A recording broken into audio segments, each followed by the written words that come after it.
Today, we're going to be talking about the idea that love is a risk. And this applies to you no matter where you are in life. If you're a single guy and you've never had a girlfriend in your life, listen. If you're a guy that has had girlfriends and has gotten your heart broken or whatever and you've given up, listen. If you're a guy that's married or in a relationship, also listen. Wherever you're at, this applies to you.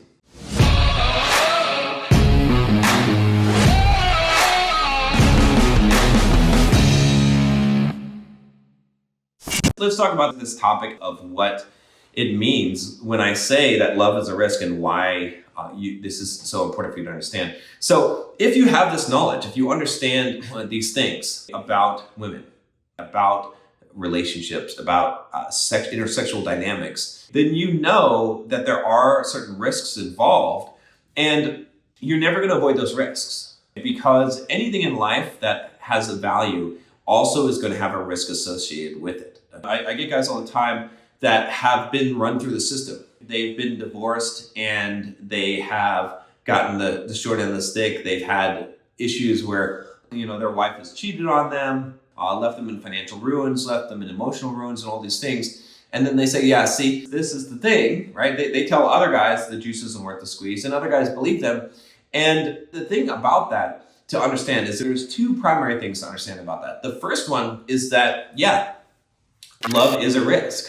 There is going to be a risk associated with it. Things are not necessarily going to turn out great, but just because something has a risk, it doesn't mean that you don't do it, that you don't take that risk. And there's a high chance that you're going to end up divorced. There's a high chance that you're going to end up having your life in shambles at some point, but that is part of life. Now, you could try to avoid all that, and you could live a good life avoiding all of that.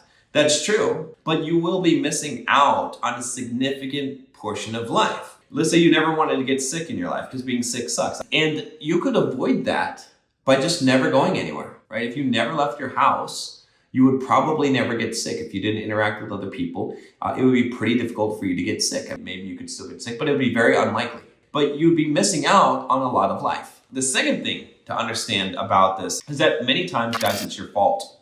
Now, don't take this the wrong way. If your wife cheats on you and leaves you in financial ruins or whatever and leaves you, when I say that is your fault, does that mean that you're completely to blame for that and she's not responsible for her own actions and decisions? No.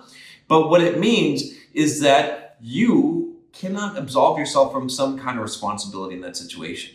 So perhaps you picked the wrong woman. Perhaps that was just the choice that you made.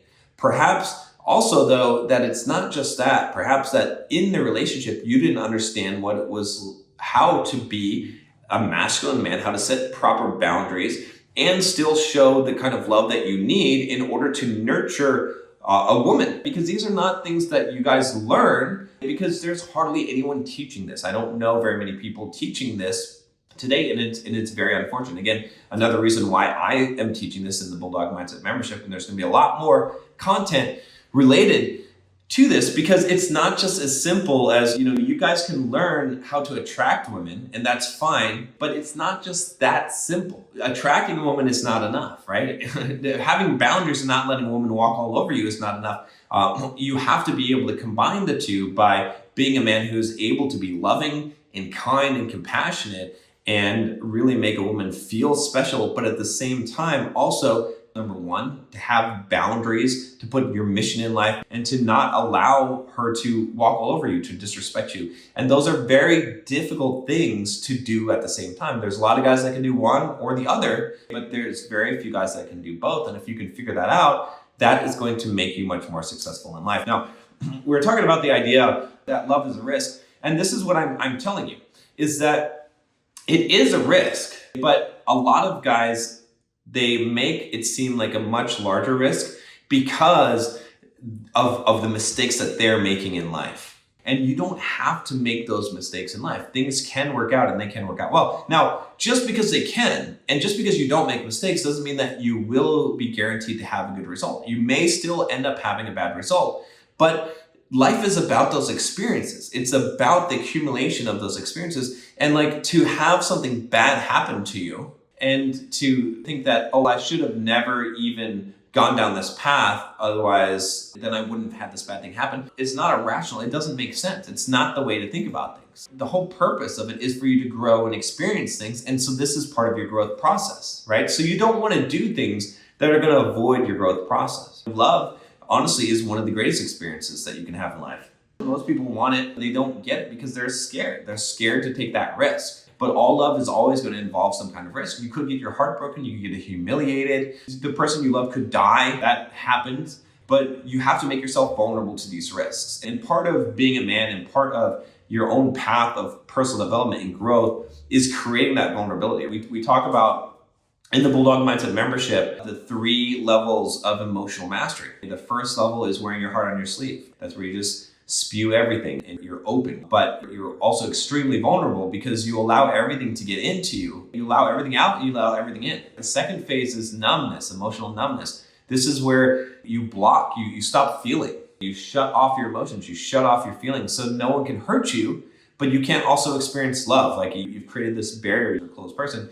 But then the third phase is what I call feel the pain and keep on walking. That's the phase in which you reopen and you allow yourself to experience all the things, the love, the pain, all those things, but it doesn't influence your actions. You keep on walking through it. You don't feel the need to share it all with everyone. You just absorb it and let it be, and you can thrive and you can live in that pain and you can experience that pain. My point is that sometimes that pain of love is actually the thing that makes you feel that you're alive.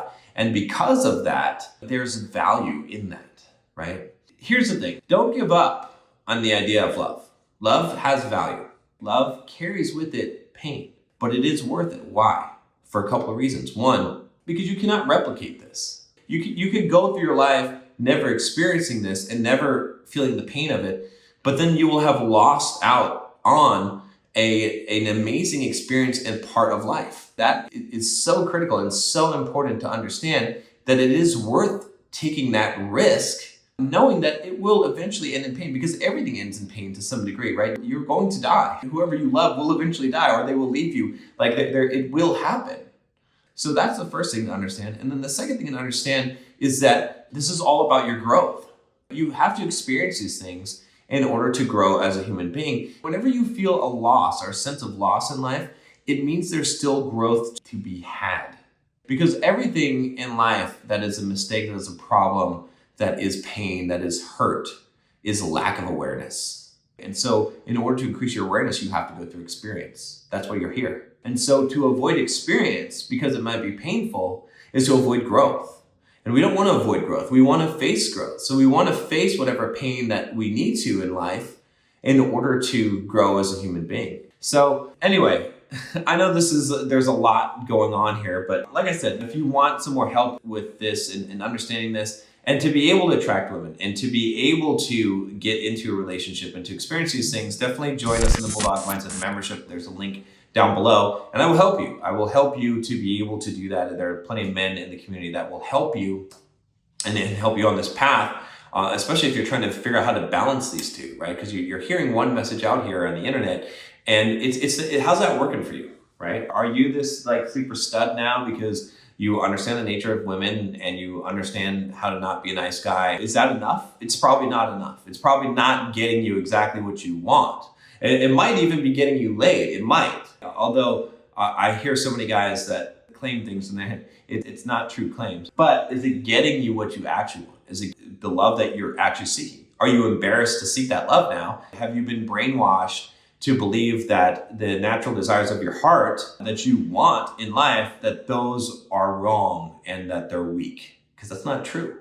So I want you to think about some of these things, because like I said, don't just take what people are telling you, all right? And realize that there's a lot of guys that are giving you advice and they do mean well. And some of the advice is even solid and good, but a lot of guys are giving you advice from the perspective of avoiding pain. And you should never live your life in avoidance of pain. That is not the way to live your life. You should be living your life going into pain, going into fear. Your compass in life should be fear and pain. You should be going in the direction of those things, because that is the direction of growth. And as you overcome those things and learn that you can survive those things, then you will grow. And that's where, again, when I say love is a risk, this is what I'm talking about. is just take that risk. Experience the thing, fully embrace the good, knowing that there may be a drop coming. Just because there's a drop, you're going to die someday. I want you to know this. You're going to die someday. So should you not enjoy your life because you're going to die someday? Because someday you're going to have a sad day where you're going to die? No, it's silly. It's ridiculous. It's the same thing as saying, oh, I can't fall in love. I can't love because it could end, or it could be bad, or I could be in pain. You will be. Love ends in pain. It does. It guaranteed ends in pain in some way, but it does not negate the experience. It doesn't mean that you should avoid the experience. Instead, be smart, right? Improve yourself as a man as much as possible. I'm equipping you as best as I can to give you the knowledge and the wisdom to be able to be a strong man, to build up the emotional resilience, to be able to handle women, and to understand how to be a man in a relationship. So be smart, but then allow yourself to be vulnerable and take the risk. And so what if you get hurt? It's guaranteed going to happen. So what? Experience it to experience life. Have a taste of the pain as well. That's also something that is going to grow you and benefit you in life. So don't be afraid of those things.